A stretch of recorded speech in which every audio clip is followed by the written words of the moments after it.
Hello everyone, स्वागत है आप सभी का आपके अपने यूट्यूब चैनल पे। आज के इस वीडियो में हम बौद्ध धर्म से रिलेटेड मोस्ट इम्पॉर्टेंट क्वेश्चन करेंगे, जो कि ये पार्ट 2 है। इसके पहले के वीडियो में पार्ट 1 में हमने 30 मोस्ट इम्पॉर्टेंट क्वेश्चन किए थे। तो चलिए शुरू करते हैं आज का हमारा वीडियो। फ्रेंड्स, अगर आप किसी भी एग्ज़ाम की तैयारी कर रहे हैं तो ये वीडियो आपके लिए काफ़ी इंपॉर्टेंट होने वाला है, क्योंकि बौद्ध धर्म जो है वो अपने आप में एक बहुत ही महत्वपूर्ण टॉपिक है, जिससे हर एग्ज़ाम में क्वेश्चन आते हैं और हर बार आते हैं। चाहे आप किसी भी लेवल का एग्ज़ाम दे रहे हो, वहाँ यहाँ से क्वेश्चन आते ही आते हैं।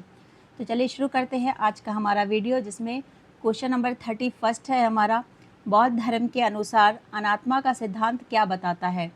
आत्मा अमर है, आत्मा का अस्तित्व नहीं है, आत्मा शरीर में रहती है, आत्मा पुनर्जन्म लेती है। तो क्वेश्चन पूछ रहा है कि जो बौद्ध धर्म है उसके अनुसार अनात्मा जो है उसका सिद्धांत क्या बताता है। तो उसका सिद्धांत ये बताता है कि आत्मा का जो है अस्तित्व नहीं है। ऑप्शन बी इसका सही आंसर होगा। ऑप्शन बी सही होगा, क्योंकि बौद्ध धर्म में आत्मा को स्वीकार नहीं किया गया है, जबकि पुनर्जन्म की मान्यता बौद्ध धर्म में है। बौद्ध धर्म ये मानता है कि पुनर्जन्म होता है, लेकिन आत्मा होती है, ऐसा कोई मान्यता उसमें नहीं है। नेक्स्ट है, बुद्ध की शिक्षाएं किस ग्रंथ में संकलित है? वेद में, उपनिषद में, त्रिपिटक में या फिर स्मृति में? जो बौद्ध की शिक्षाएं हैं उसको किस ग्रंथ में संकलित किया गया है, कंपाइल्ड किया गया है? तो इसका आंसर हो जाएगा ऑप्शन सी, त्रिपिटक में। त्रिपिटक में बौद्ध की शिक्षाएं जो है उसको संकलित किया गया है। नेक्स्ट है, बौद्ध धर्म का मुख्य सिद्धांत क्या है? अहिंसा, मध्यम मार्ग, करुणा या फिर उपर्युक्त सभी? तो जो बौद्ध धर्म है उसके सिद्धांत में ये सभी शामिल है, तो ऑप्शन डी इसका सही आंसर हो जाएगा। नेक्स्ट है, बुद्ध को ज्ञान प्राप्ति का प्रतीक क्या है? कमल, बोधि वृक्ष, चक्र या फिर सिंह? जो बौद्ध थे उनको ज्ञान प्राप्ति हुई थी, उसका सिंबल किसको माना गया है? तो बोधि वृक्ष को माना गया है। ऑप्शन बी इसका सही आंसर होगा। नेक्स्ट है, धम्मिक स्तूप कहाँ स्थित है? बोधगया में, सारनाथ में, लुम्बिनी में या फिर कुशीनगर में? जो धम्मिक स्तूप है वो कहाँ स्थित है? तो वो सारनाथ में स्थित है। ऑप्शन बी इसका सही आंसर होगा। नेक्स्ट है, सांची स्तूप का निर्माण किसने कराया? चंद्रगुप्त ने, अशोक ने, हर्ष ने या फिर कनिष्क ने? तो जो सांची का स्तूप है उसका निर्माण अशोक ने करवाया था। ऑप्शन बी इसका सही आंसर होगा। नेक्स्ट है, ललित विस्तर किस प्रकार का बौद्ध ग्रंथ है? बुद्ध की जीवनी, बौद्ध दर्शन, विनय नियम, बौद्ध कथाएं? तो जो ललित विस्तार है वो है बौद्ध की जीवनी है, तो ऑप्शन ए इसका सही आंसर होगा। नेक्स्ट है, अश्वघोष किस प्रसिद्ध बौद्ध काव्य के रचयिता थे? बुद्ध चरित्र, दिव्यावदान, महावस्तु या फिर ललित विस्तार? तो जो अश्वघोष थे उन्होंने बुद्ध चरित्र की रचना की थी, तो ऑप्शन ए इसका सही आंसर होगा। नेक्स्ट है, कथावस्तु किस बौद्ध पिटक का भाग है? विनय पिटक, सुत्त पिटक, अभिधम पिटक या फिर खुद्दक निकाय? तो इसका आंसर हो जाएगा ऑप्शन बी, अभिधम पिटक। नेक्स्ट है, महावस्तु किस बौद्ध संप्रदाय से संबंधित ग्रंथ है? थेरवाद से, महायान से, लोकोत्तरवादिन से या फिर वर्ज्यान से? तो जो महावस्तु है उसका संबंध लोकोत्तरवादिन से है। ऑप्शन सी इसका सही आंसर होगा। नेक्स्ट है, हीनयान को और किस नाम से जाना जाता है? थेरवाद, वर्ज्यान, महायान या फिर जैन? तो जो हीनयान है उसको थेरवाद के नाम से भी जाना जाता है। ऑप्शन ए इसका सही होगा।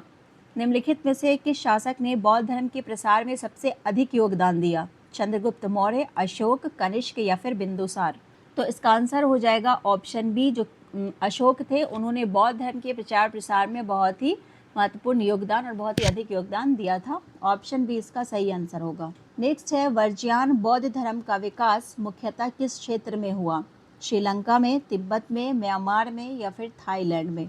तो जो वर्ज्यान बौद्ध धर्म है उसका मुख्य विस्तार जो हुआ था वो तिब्बत के क्षेत्र में हुआ था। ऑप्शन बी इसका सही हो जाएगा। नेक्स्ट है, बौद्ध धर्म की वर्ज्यान शाखा का उदय मुख्य रूप से किस क्षेत्र में हुआ था? वहाँ विकास पूछ रहा है, यहाँ उदय पूछ रहा है। गंधार में, बंगाल और बिहार में, दक्कन में या फिर मध्य भारत में? तो वर्ज्यान शाखा का जो उदय है वो बंगाल और बिहार के क्षेत्र में हुआ था, पाल वंश के दौरान। ऑप्शन बी इसका सही हो जाएगा। नेक्स्ट है, योगाचार बौद्ध दर्शन का संबंध किससे है? यहाँ बौद्ध दर्शन के बारे में पूछ रहा है। नागार्जुन, वसुबंधु, अश्वघोष या फिर नागसेन? ऑप्शन डी इसका हो जाएगा, नागसेन। जो योगाचार बौद्ध दर्शन है उसका संबंध नागसेन से है। Option D. नेक्स्ट है, निम्नलिखित में से कौन सा स्थान बुद्ध के जीवन की 4 प्रमुख घटनाओं में शामिल नहीं है? लुम्बिनी, बोधगया, सारनाथ और नालंदा। तो इसमें वो स्थान पूछ रहा है जो बौद्ध के जीवन से रिलेटेड 4 प्रमुख घटनाएं जो इसमें शामिल नहीं है, तो नालंदा शामिल नहीं है, तो ऑप्शन डी इसका सही हो जाएगा। नेक्स्ट है, बौद्ध धर्म में अष्टांगिक मार्ग का संबंध किससे है? ज्ञान प्राप्ति का मार्ग, युद्ध नीति, सामाजिक व्यवस्था या फिर शिक्षा प्रणाली। तो जो बौद्ध धर्म है उसमें अष्टांगिक मार्ग का संबंध ज्ञान की प्राप्ति से है, तो ऑप्शन ए इसका सही आंसर हो जाएगा। नेक्स्ट है, निम्नलिखित में से कौन सा बौद्ध सिद्धांत प्रतीत्य समुत्पाद की व्याख्या करता है? कर्म का सिद्धांत, कारण कार्य का सिद्धांत, आत्मा की अमरता या फिर वेदों की सर्वोच्चता। तो इसका आंसर हो जाएगा ऑप्शन बी, कारण कार्य का सिद्धांत।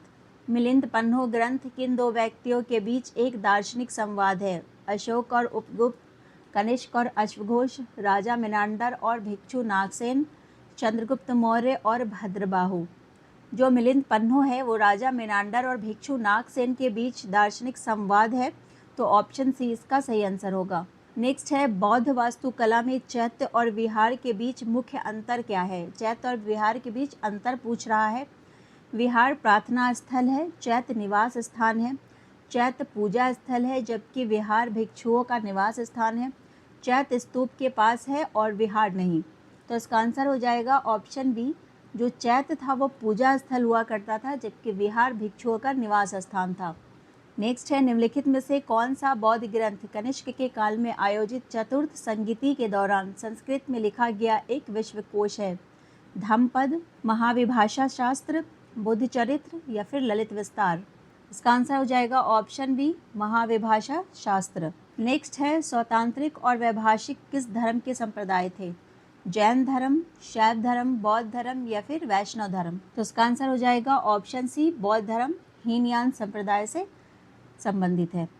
नेक्स्ट है, विशुद्धि मग्ग ग्रंथ की रचना किसने की थी जिसे हीनयान का सबसे महत्वपूर्ण ग्रंथ माना जाता है? बुद्धघोष, अश्वघोष, नागसेन या महाकश्यप। तो इसका आंसर हो जाएगा ऑप्शन ए, बुद्धघोष ने इसकी रचना की थी। ऑप्शन ए इसका सही हो जाएगा। नेक्स्ट है, गौतम बुद्ध के प्रथम गुरु कौन थे? उद्दक रामपुत्र, अलारकलाम, महाकश्यप या फिर नागसेन। तो जो बौद्ध थे उनके प्रथम गुरु जो थे वो अलारकलाम थे। ऑप्शन बी इसका सही हो जाएगा। तो आज के लिए बस इतना ही, मिलते हैं नेक्स्ट वीडियो में अगले नए टॉपिक के साथ। जब तक के लिए धन्यवाद।